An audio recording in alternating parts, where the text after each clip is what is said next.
আমি আল্লাহর কাছে চাইবো, আল্লাহর দয়া হবে, আল্লাহ দিবেন। আজকে আমরা পীরের মাজারে গিয়ে দোয়া করতে শিখলাম না। সরকার আর হযরত বলেন, যখন কোন পীরের মাজারে যাবে 4 হাত দূরে দাঁড়াও, নিকটে যেও না। আমরা তো সারা জীবন সিজদা করলাম না আল্লাহর দরবারে, কিন্তু পীরের মাজারে গিয়ে হাঁটু গেড়ে পড়ে দিই, দেখি দি না? যদিও অনেক শর্ত আছে, রুকু করতে হয়, সিজদা করতে হয়, 100 টাকা ঠিক আছে, কিন্তু সেটা আমরা সারা জীবন আল্লাহর দরবারে মাথা নত করি না। অনেক লোক আছে তারা গিয়ে খালি পীর পীর পীর। আরে পীর কত মানবো? পীরকে মানার আগে নিজের বাপ মাকে মানুন, বাপ মাকে। পীর আসলো, আরে সুন্দর সুন্দর খাওয়া, পীরের খেলাফ নয়, পীরকে আমি মানি, পীরের উপরে জান কুরবান, কিন্তু এটা নয় নিজের বাপ মাকে ছেড়ে দিয়ে আপনি পীরের বেশি খিদমত করবেন, এটা নয়। পীরকে মানুন, পীর মানতে হবে, আল্লাহর ওলিকে মানতে হবে, কিন্তু নিজের বাপ একবেলা খাবার পায় না, মা খাবার পায় না। আপনি গিয়ে রায়গঞ্জে আছেন, আপনি গিয়ে হামদাবাদে আছেন, কিন্তু আপনার দুঃখিনী মা বাড়িতে দেখা গেল সেই মা আমার কান্না করছে, খাবার পাই না। হে কপাল পোড়া, আল্লাহর কাছে কি জবাব দিবে আল্লাহর দরবারে বলো? কথাটা ঠিক না বেঠিক ভাই? আছে না এরকম? নিজের মাকে মা বলে না, শাশুড়িকে মা মা মা, শাশুড়িকে মা, নিজের মাকে মা বলে না, শ্বশুরকে বাবা বাবা। এই তোর শ্বশুর শাশুড় যদি 1000টা বদদুয়া দেয় কোনটাই লাগবে না, কিন্তু মা বাপ যদি বদদুয়া দেয় ওটা কারেন্টের মতো লেগে যাবে। শোন, আপনারা দাঁড়িয়ে আছেন, পারলে বসে যান, নাহলে দাঁড়িয়ে থাকেন, কোনো অসুবিধা নেই। ওইদিকে একটা বিরাট মাঠ ফাঁকা আছে আমাদের, बड़ा माठ। आइए मौलाना इधर बैठिए, ऊपर आ जाइए। मौलवी को यहाँ बैठना चाहिए। एक बार मोहब्बते बोला जाए या रसूल अल्लाह, अरे हाथ उठिए बोलें ना या रसूल अल्लाह। हाँ, आमी भूल काज करছি না তো? আল্লাহু আকবার, সবাই হাত উঠান, আল্লাহু আকবার। বন্ধু শুনুন, উনি বলছেন হুজুর গেলেন, আরো সঙ্গে সঙ্গে 6 জনকে পেয়ে গেলেন, আর 6 জনকে পাওয়ার পরে উনি দিয়ে হলো 7 জন। 7 জন মহিলা এলেন, আসার পরে বললেন, তিনি পান খেতেন, পানের খোসাগুলো পুড়িয়া করে দিয়ে দিলেন, বলে বেটি যাও এটাকে শরবত বানিয়ে তোমরা পান করে নেবে। যেমনি বললেন শরবত বানিয়ে পান করে নেবে। বাড়িতে গেলেন, 6 জন মহিলা, 6 জন মা আমার সেটা পান করেছেন।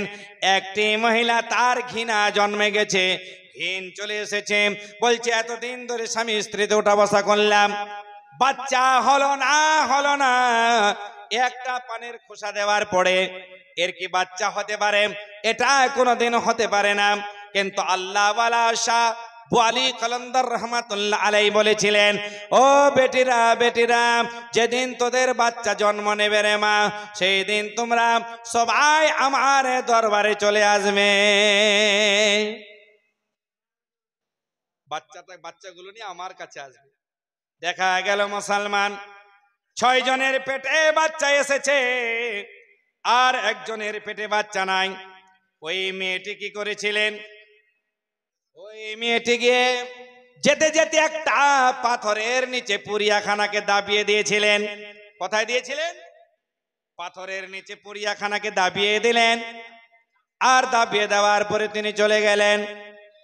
6 জনের পেটে বাচ্চা, একজনের পেটে বাচ্চা নাই। বন্ধুগণ বাবাজি আমার, যেদিন সময় পূর্ণ হয়ে গেল, সময় পূর্ণ হওয়ার পরে এবার 6 জন বাচ্চা নিয়ে হুজুরের সামনে এলেন। একটা মহিলার কোলে বাচ্চা নাই।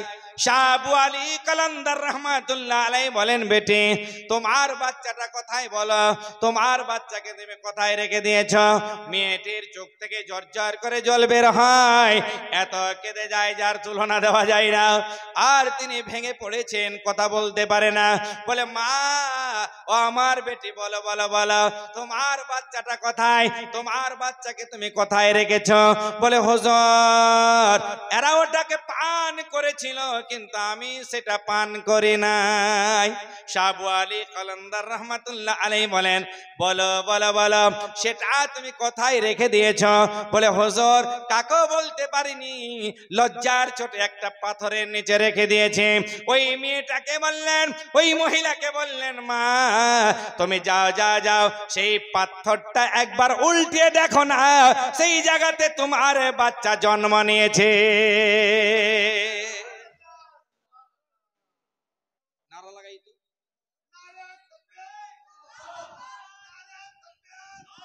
আল্লাহু আকবার। নারে তাকবীর, নারে রিসালাত। জলসা কমিটি, জলসা কমিটি। আরে এখান থেকে তো সবসময় লাগাচ্ছে, ইনাদের তো হক আদা করছে। আপনারা করেন যখন ইসলামপুর এলাকায়, কালকেই যাব আমি, আল্লাহ যদি ভালো রাখে কালকে যাব আপনার ভুলিগাঁও একটা জায়গা আছে চপড়াতে, হ্যাঁ ওই জায়গাতে জালসা আছে, যাবো আল্লাহ যদি ভালো রাখে।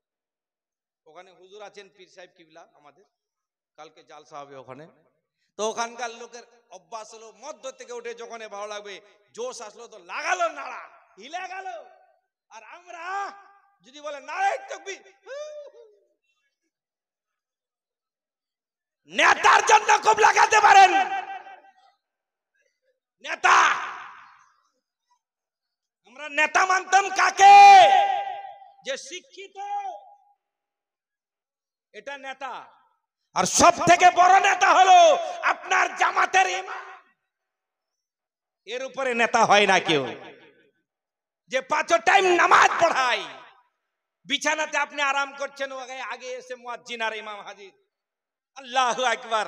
ফের ওই ইমামের বদনামি, হে এই মৌলবীকে রাখা যাবে না, এই মৌলবী হাঁটাও। কি করলো তো? চুরি করলো,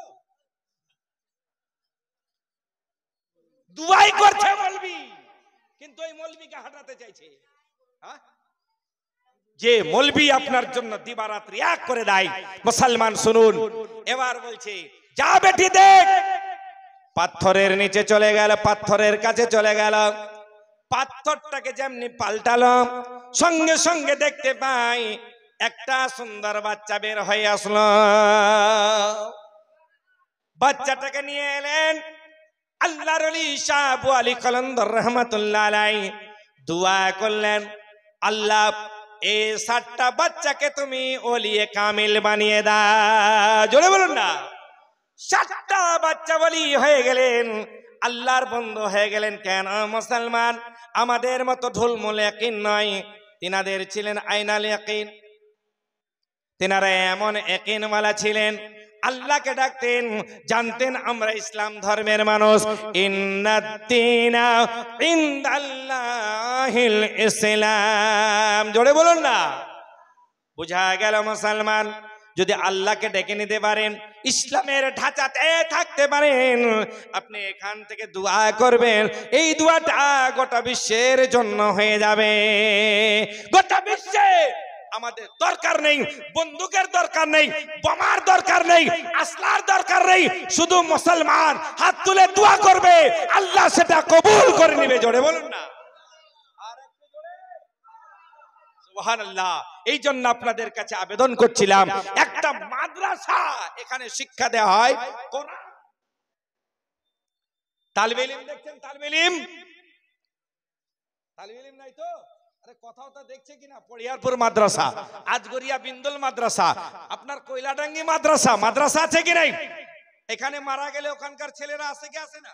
পাহাড় আপনার ভরতপুরও মাদ্রাসা, এখানে মক্তব, এখনো বাচ্চা রাখেন নাই।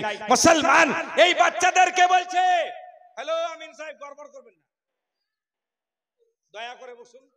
না না না, এখন বসুন। ই কোন জ্বালা? মাদ্রাসার বাচ্চা দেখছেন না, কোরআন শিক্ষা নিচ্ছে, কোরআন। আচ্ছা কোনটা বাচ্চাকে দিচ্ছেন? যেটা নাকের ভাস নাই ওটাকে দিচ্ছেন। যেমন আমি ছিলাম একটা পেতপেতিয়া কালা, এই যে দেখেন, দবির সাহেব একটা ফর্সা, এদিকে ভাইজান আমার খুব সুন্দর চেহারাওয়ালা, এই তো আমার সাথী। এটা আমার সাথী হয়। মনে মুখ বলছে, আমার দাড়ি কাঁচা আছে, পাগল। বুঝলেন? কষ্ট করতে হয়। কোনটাকে দিবেন? আমি লক্ষ্মীডাঙ্গায় মাদ্রাসা করতাম। লক্ষ্মীডাঙ্গা মাদ্রাসা করতে গিয়ে দেখছি একটা বাচ্চা পড়তে আসছে আমিন সাহেব, তো খালি ফারাত ফিরিত ফারাত ফিরিত। কিউটা বুঝে নেন, ওই নাকটা। আমি ভাবলাম একটা বাচ্চাকে বলছে ওই একটু মুছে দে, তো পারবো না। তাই বললাম যে আমারই তো বাচ্চা, একটা কাগজ নিলাম, নিয়ে গেলাম একটু নাকটা পরিষ্কার করি, যতই ডাবাজি ফের ফেরাই যাচ্ছে। তো ওইগুলা দিবে মাদ্রাসায়, কিন্তু শুনুন ওই মাদ্রাসার বাচ্চার আল্লাহ তো দিমাগ দিয়ে দেয়, গোটা কোরআনকে মুখস্থ করে নেয়। জোরে বলুন না সুবহানাল্লাহ। आज अगर कोई कहे कि भारत छोड़ो ना कुरान छोड़ो, एक समय বলেছিলেন হাফিজ আবাদুল্লাহ খাজমি আর গাজী মিল্লাত হাশমি মিয়া বলেছিলেন, না भारत को छोड़ेंगे ना कुरान को छोड़ेंगे, ये हिंदुस्तान मेरा खाजा का है, हिंदुस्तान मेरा खाजा का है, हिंदुस्तान मेरा राजा का है, हिंदुस्तान मखदूम पाक का है, हिंदुस्तान मुफ्ती आजम का है, हिंदुस्तान मुहद्दिस आजम का है। এবার উনি বলেছিলেন গোটা ধর্মের কিতাবকে একত্রিত করু, সব কয়টাকে সমুদ্রে দিয়ে দাও, আমাদের কোরআনকে আমরা একত্রিত করার পরে আমরাও সমুদ্রে দফন করব। কিন্তু শুনো, তোমাদের মধ্যে কোনো মায়ের লাল নাই, দ্বিতীয়বার তুমি তোমার ধর্মের কিতাবকে জন্ম দিতে পারো, কিন্তু আল্লাহ মুসলমানের সিনাকে পাক বানিয়েছে। জোরে বলুন না। গোটা কোরআনকে নিজের সিনাতে রাখে কি রাখে না? হাফিজ গোটা কোরআনকে সিনাতে রেখে নাই, আর বলেছিলেন हमारे हुफ्फाज़े किराम पढ़ता जाएगा, आलिम दीन लिखता जाएगा, दोबारा कुरान दुनिया में फिर आएगा। प्यार से बोलो ना सुभान अल्लाह, सुभान अल्लाह। तेरे अंदर कोई ऐसा नहीं है दोबारा जन्म दे सके। मुसलमान बोलते এটাই চাইছিলাম। আজকে এই ধর্মসভাতে একটা মক্তবের জন্য নিশ্চয়ই কোরআন শরীফ তেলাওয়াত করছেন এখানে বাচ্চারা, এই জন্য আল্লাহর রহমত বর্ষিত হচ্ছে। এলাকাতে একটা শোরগোল ছিল, পাহাড় করে একটা মসজিদ হয়েছে, সেখানে এসি আছে, কোথাও ছিল না এসি। সর্বপ্রথমে আমাদের এলাকাতে এসি পাহাড় পড়ে, হ্যাঁ, ফের লোক ফতোয়া পুছছে আমাকে, এসিতে নামাজ পড়া জায়েজ আছে কিনা? আমি কেন জায়েজ নাই? না জায়েজ কথা দেখা দে। ফতোয়া মানে জিজ্ঞাসা করতে দেরি নাই। বলছিলাম আজকের এই ধর্মসভাতে যেখানে কোরআন শিক্ষা দেওয়া হয়, যখন আপনি আমি মারা যাই, আব্দুর রহমান, আব্দুল জব্বার, আব্দুল গফফার, ওই সময় গিয়ে আহা আপনার পাশে গিয়ে ওই বাচ্চারা কোরআন পড়বে। আলহামদুলিল্লাহি রাব্বিল আলামিন আর রহমানির রহিম মালিকি ইয়াউমিদ্দিন ইয়াকা না'বুদু ওয়া ইয়াকা নাস্তাঈন। মুসলমান পড়বে আলিফ লাম মিম যালিকাল কিতাবু লা রাইবা ফি, ইয়াসিন ওয়াল কোরআনিল হাকিম। আর দোয়া করবে ওই সময় আল্লাহ রাব্বুল আলামিন এই কোরআনের বদৌলতে আমার আপনার গুনাহকে আল্লাহ মার্জনা করে দিবেন। সেই কোরআনকে রক্ষা করার জন্য, মাদ্রাসাকে প্রতিষ্ঠা করার জন্য এই কাজটা ভালো না মন্দ বলেন তো? ভালো তো হাত তুলে দেখাতে পারবেন? ভালো কাজ, ভালো কাজে সহযোগিতা করতে হয়। আমি আপনার কাছে বেশি চাইবো না, শুধু দুটা লোকের কাছে ৫,০০০ টাকা করে এই ধর্মসভাতে আমি দোয়া করব আপনাদের জন্য। ইনশাআল্লাহ এই দান সঙ্গের সাথী হবে, অন্ধকার কবরের বাতি হবে, হাসরে মিজানে পুলসেরাতে কাজে আসবে। ও মুমিন ভাই, তোর হলো রে যাওয়ার বেলা, বাবলু 10 কিলো মাকাই, বাবলু না। ও মুমিন ভাই, তোর হলো রে যাওয়ার বেলা, ডাকছে রে তোর খিয়ার মাঝে আমার কমলিওয়ালা রে, তোর নবী কমলিওয়ালা। জোরে বলো না। চাপি যদি নবীর নাই পারে যাবি খুশি হয়, চাপি যদি নবীর নাই পারে যাবি খুশি হয়। মওত কবর রোজ হাসরে ডুববে না তোর ভেলা, ডাকছে রে তোর খিয়ার মাঝে আমার কমলিওয়ালা রে, তোর নবী কমলিওয়ালা।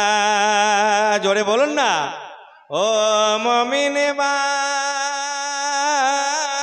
তোর হলো রে ডাকছে রে তোর খেয়ার মাঝে আমার কামলিওয়ালা রে তোর নবী কামলিওয়ালা ভুকাকে তুই খাওয়ার দে রে পিয়াসাকে দে পানি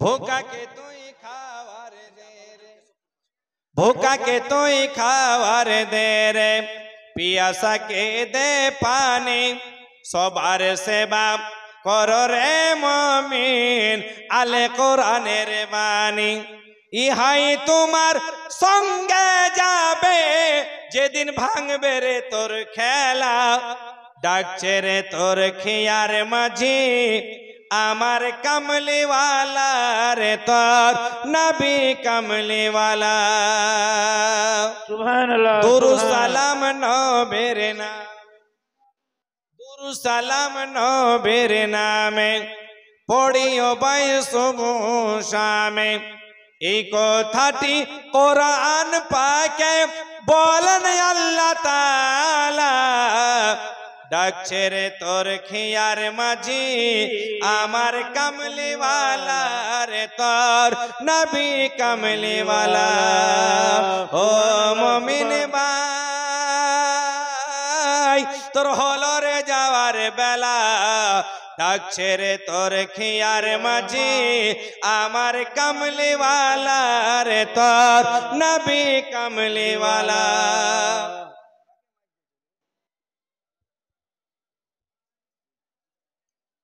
আচ্ছা আপনাদের কাছে আবেদন করছিলাম শেষের বেলায় শুধু